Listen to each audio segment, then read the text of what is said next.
This episode is brought to you by HASA. Liquid is clearly better. Liquid chlorine is the highest purity, works immediately, has no added cyanuric acid or calcium, and it will leave your pool safe, clean, and clear. And by the bottom feeder professional grade battery powered vacuum system. It sucks to clean pools, so cleaning pools sucks less. Get $100 off with code DVB100. This episode is brought to you by Skimmer, the #1 pool service software in North America. With Skimmer, you can streamline your schedule, grow your revenue, and keep your customers coming back with 5-star service. Whether you're a one-person operation or an established team, Skimmer is your partner in success. Visit getskimmer.com/poolguy to try Skimmer for free for 30 days. The Pool Guy Podcast Show. The Pool Guy Podcast Show. The Pool Guy Podcast Show.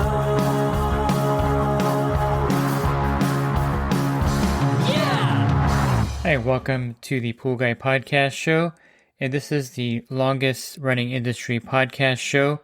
As I enter my 10th season, I've been doing this for 9 years, and I thank the loyal listeners who have tuned in over those years. And today I'm going to continue my interview from 2020 with Eric Knight.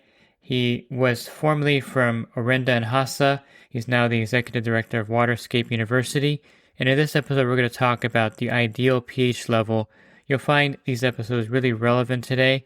And again, I want to thank the loyal listeners who have tuned in throughout the seasons. Are you a pool service pro looking to take your business to the next level? Join the Pool Guy Coaching Program. Get expert advice, business tips, exclusive content, and get direct support from me. I'm a 35-year veteran in the industry. Whether you're starting out or scaling up, I've got the tools to help you succeed. Learn more at swimmingpoollearning.com. And so the homeowners that are trying to keep their pH at 7.4 is pretty much something that you don't recommend with this new, Yeah, it's kind of self-defeating because we've been taught, right? And another thing is, I was a competitive swimmer.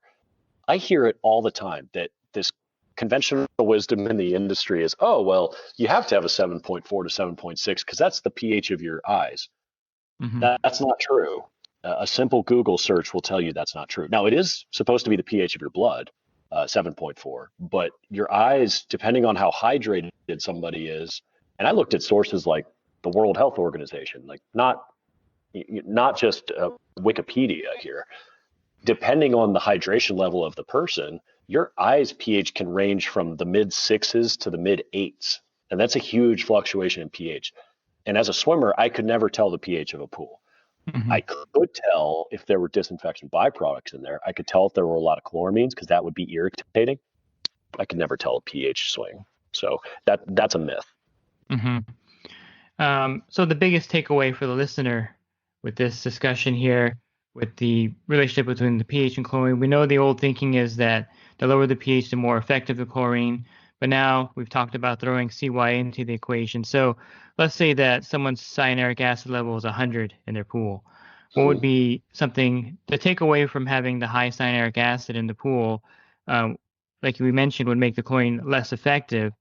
And so the best way, in your opinion, to manage the pool is to have a lower cyanuric acid level and not to be overly concerned about keeping the pH within that small range that we've been taught, right? Yes, that's a good way to summarize it. So for instance, 100 parts per million stabilizer, like you just said. If you're trying to keep algae from growing in your pool and you're not doing proactive measures like removing phosphates, you have to have a minimum of 7.5% of your CYA to stave off algae and to prevent it.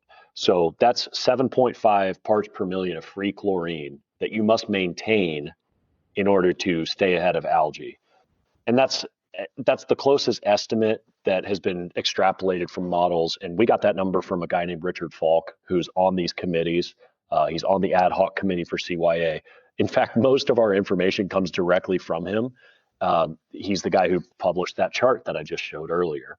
So the CYA ratio, or the CYA to free chlorine ratio, according to that committee, should not ever exceed 20 to 1. 20 parts per million CYA for every 1 part per million free chlorine. If you go over that, you're considered overstabilized. My opinion, you don't ever want to go anywhere near that. So for a homeowner listening or a pool service guy, just make sure you're not overstabilized and you're below that ratio, because you will get the sunlight protection you need at 30 to 50. But your chlorine will get used up a little bit faster. That's not necessarily from sunlight. That's because it's working faster to do its job. So, it's a bit of a trade-off, but that is a much more reliable strategy, I would say.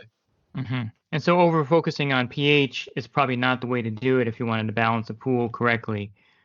Correct, because that fluctuation in pH is going to throw off your LSI too. If you're making big dips down to 7.2 and you know it's going to be coming back up to 8.0 by the end of the week, that's a dramatic difference. That's a huge swing on the LSI.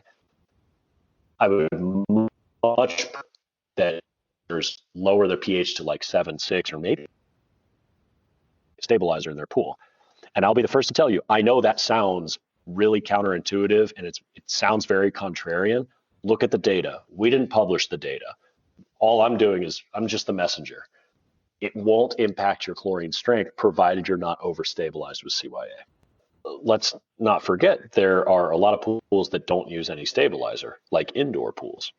On an indoor pool, pH absolutely controls the strength of the chlorine. So it's not like that lesson is false. It's that it gets overpowered because you have a stronger, basically a stronger variable in there called cyanuric acid. So, it's kind of like a punch in the gut. It's how it was described to me by veteran pool guys who have been doing this their whole time. Let me ask you a question. On your pool route, you've been doing this for a long time and you really know your stuff. 20,000 gallon pool. You've treated a bunch of those, right? Mm-hmm. Correct. The pH is 8 when you get there, which is very common because pH is going to climb. You want to lower it to 7.5. How much acid does that take? Yeah, so it takes probably a good half gallon, I would say, or close to that. Vast majority of people, I would say 9 out of 10 at least around the country, give the same exact answer, half gallon to a gallon. In reality, it's more like a quart. And most people don't know that. And that's not an indictment on you. But what's happened is people forget other factors. And so in reality, we got to measure the acid, because if you are putting in a half gallon, that's way more acid than you need. And if you follow the Arenda app, half gallon of acid from an 8.0 pH in a 20,000 gallon pool actually drops your pH to more like 6.7 to 6.8, not 7.5. Well, what do you think that did to the LSI?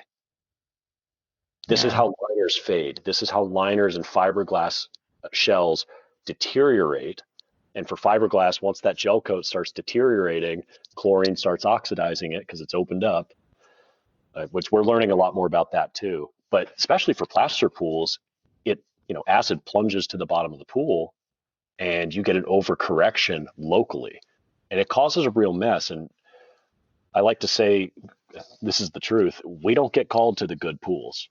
I've only been doing this 3.5 years. Nobody's ever invited me to a good pool. It's always a problem pool. And I will tell you, the vast majority of the problems that I see have to do with acid being poured incorrectly or too much for a sustained amount of time, whatever it is. And it's because of this psychology that we have to keep lowering the pH every week. And you kind of do, but not down to 7.4 or below.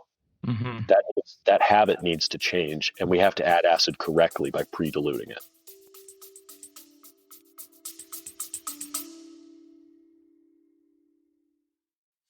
And the Pool Guy Podcast Show has teamed up with UPA to bring you affordable, reliable liability insurance starting at just $64 a month. Get up to $2 million in coverage, and the members of my coaching group get an even lower rate. Protect your business and your peace of mind. Sign up with UPA today by clicking the link in the podcast description. Now, I guess I can throw another variable in there since we're talking about the pH and the effect on the water. Alkalinity. So it's a buffer to pH in the water. And I know that with cyanuric acid, you have to do the adjusted alkalinity. I've done a podcast on that one before also. So if the alkalinity is really high in the pool, which in California, we do have some pools with very high alkalinity out here. And if the alkalinity is really high in the pool, and the cyanuric acid level, let's say it's in range in the pool, but the alkalinity is really high. When you add that muriatic acid to the pool, doesn't the alkalinity buffer that? in some ways? It will. Let me make sure I understand your question, though. Okay. You're saying, are you asking when you add acid to a pool, is alkalinity going to slow down the pH drop? Is that what? Yeah, I'm it's like kind a of buffer. Well, it takes the old rule, the old thinking, or maybe it's the standard thinking still, even without the adjusted alkalinity, is that if the alkalinity is at 200, it's going to take more. It's going to, even if you put in a half a gallon of acid in that same 20,000 gallon pool, the pH is going to bounce much quicker back up because of the alkalinity as a buffer in there. Versus if the alkalinity was at 60, you add that acid in there, there's no real buffer in the water. I'm just trying to get a handle around the fact, adding cyanuric acid to the equation with the chlorine effectiveness, but I also want to see if the alkalinity level could also be a factor when you add that much acid to a pool. Okay, I understand what you're asking. So alkalinity, we got to think of it as just a kind of a how much sort of question, as opposed to pH, which is a equilibrium that's kind of like a seesaw, or it's a balance and it's constantly moving. Alkalinity is much more easy to control and to predict. So if you have 100 parts per million alkalinity, when you measure total alkalinity, it includes things like hydroxide. It includes bicarbonates. It includes carbonate alkalinity. It includes cyanurate alkalinity, which is what needs to be removed in order to get to the carbonate alkalinity for the LSI. Things like borates contribute to the buffering capacity. Even phosphates can contribute. And the last two are in a smaller amount, but they still are significant enough that you can manipulate your pH up and down. But there's a different buffering agent that nobody talks about. And that's because it doesn't buffer pH directly, but it does buffer the LSI, and that's calcium hardness. People don't appreciate calcium hardness, but in reality, it's probably your best friend, provided it's not off the charts high. Calcium provides you a great foundation for a steady saturation index because it doesn't move.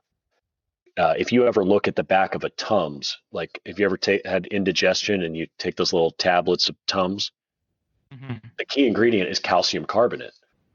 And at the end of it, antacid. So calcium carbonate is an antacid.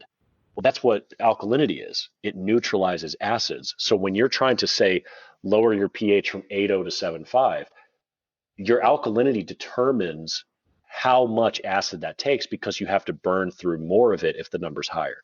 So for instance, I'm going to do it on the Arenda app right now while we're on the phone. And I'm going to set a 20,000 gallon pool from 8.0 down to 7.5. And I'm going to start at 80 alkalinity.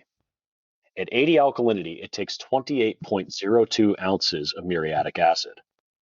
28 ounces. Okay. At 90 alkalinity, it's 31.5 ounces. So now you've gone up another 3 ounces. At 100 alkalinity, it's 35.02. And so you see the higher your alkalinity, the more acid it takes to do the same pH correction. That's because you have more of a buffering capacity you have to burn through in order to do that. Got it. Yeah, so you're absolutely right. But the pH bounce, like bouncing back, this is my opinion. This is not Arenda's opinion. This is just kind of a gut from what I've heard from customers. I don't think the bounce is because of the alkalinity. I think the bounce is because people aren't adding acid properly, because it's plunging to the bottom of the pool.